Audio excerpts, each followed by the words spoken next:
Welcome back to our series on cracked pot mentalities. Now, this is going to be the last episode in this series. Now, I strongly encourage you to go back if you haven't seen any of the previous 3 episodes. I strongly encourage you to go back and check those out before you listen to this very last one.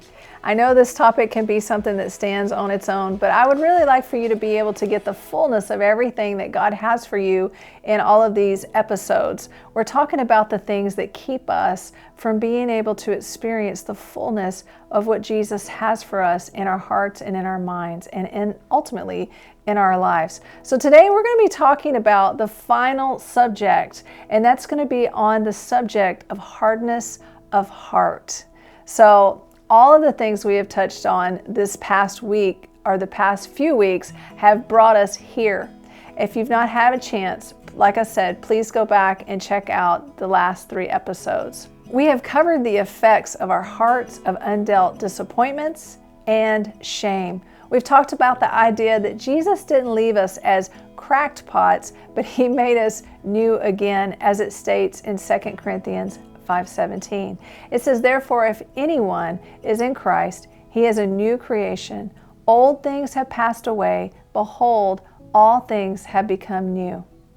If we cannot see ourselves as the new creation in Christ that He paid for us to have, then we will see and experience life from the cracked pot, always broken mentality. I don't want to live that way, and I know you don't either. So can I share a big secret with you? And this is something that I've mentioned here and there as we've prayed at the end of these videos, but this is huge.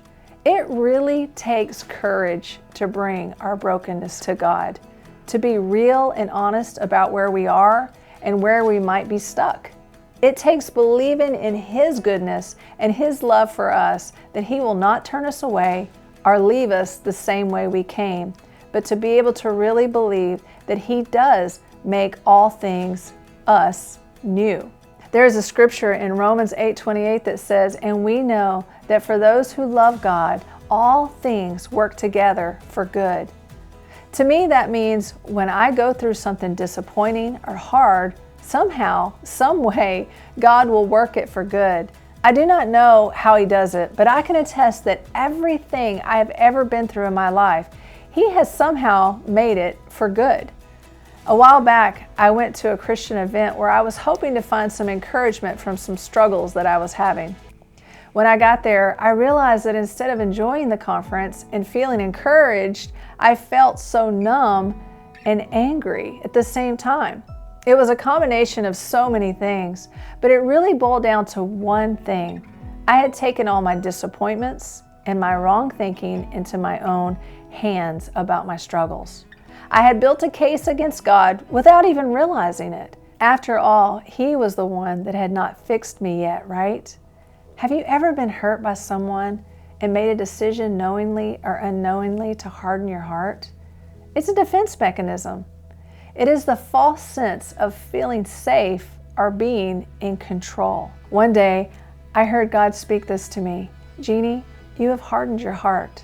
You have not just been keeping from experiencing pain, but you're also unable to feel the good things, like love." My heart had become hardened, and I had a choice to make. I had to decide to spend time with God and allow Him to heal my heart from the pain, the disappointments, and the shame of being stuck. I didn't say it was easy, but the relief was almost instant. The heaviness in my soul lifted as I poured out all of my disappointments to Him over not seeing the things I was believing for come to pass yet. I asked Him to forgive me for taking my heart and my protection in my own hands. Now, a hardened heart cannot experience all that God has and wants us to experience. Romans 5:5 says, "And this hope will not lead to disappointment, for we know how dearly God loves us, because He has given us the Holy Spirit to fill our hearts with His love." My friends, if you find yourself stuck today in disappointments that have led to a hardened heart, I have great news for you. This is a scripture that I have used so many times when I've come to this place myself. In Ezekiel 36, it says, and I will give you a new heart and a new spirit. I will put within you, and I will remove the heart of stone from your flesh and give you a heart of flesh. And I will put my spirit within you and cause you to walk in my statutes and be careful to obey my rules. If you'd like to get your heart back from the pain and disappointments, or know that you haven't been able to experience the fullness and love of God, I'd like to pray for you today. However, this is not a once and done prayer. Remember, taking your pain and disappointments to Jesus takes courage. He is waiting on you to give Him the heaviness, and He longs to give you a soft, pliable heart of flesh.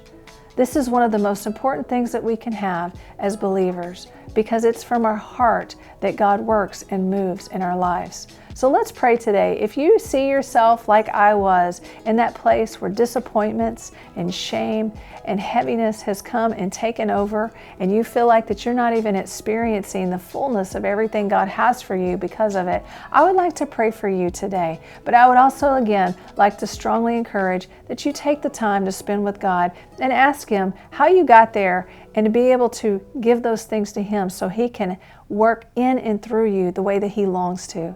So Father, today, we bring our heaviness to you. We bring our hardened hearts to you, God. First of all, we ask your forgiveness for all the ways that we've hardened our heart so that we didn't experience and have to feel and deal with the things that come our way that are painful.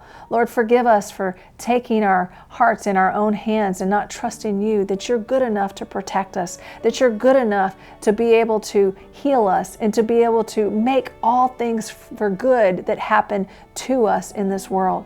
God, you promised us in Ezekiel that you would give us a heart of flesh for a heart of stone. Lord, today we bring our hearts before you, God, and we ask that you would give us that pliable, tender heart of flesh from that hardened places, Lord, that we can be able to feel and experience and have everything for the fullness that you paid for us to have. Lord, we choose to trust you, and we choose to trust in your goodness, and we thank you for it. As we end this series, God, I pray that every person was able to have and experience the fullness of everything that you created them to have in this podcast. Father, I thank you for it, and I trust you with it. In Jesus' name, amen.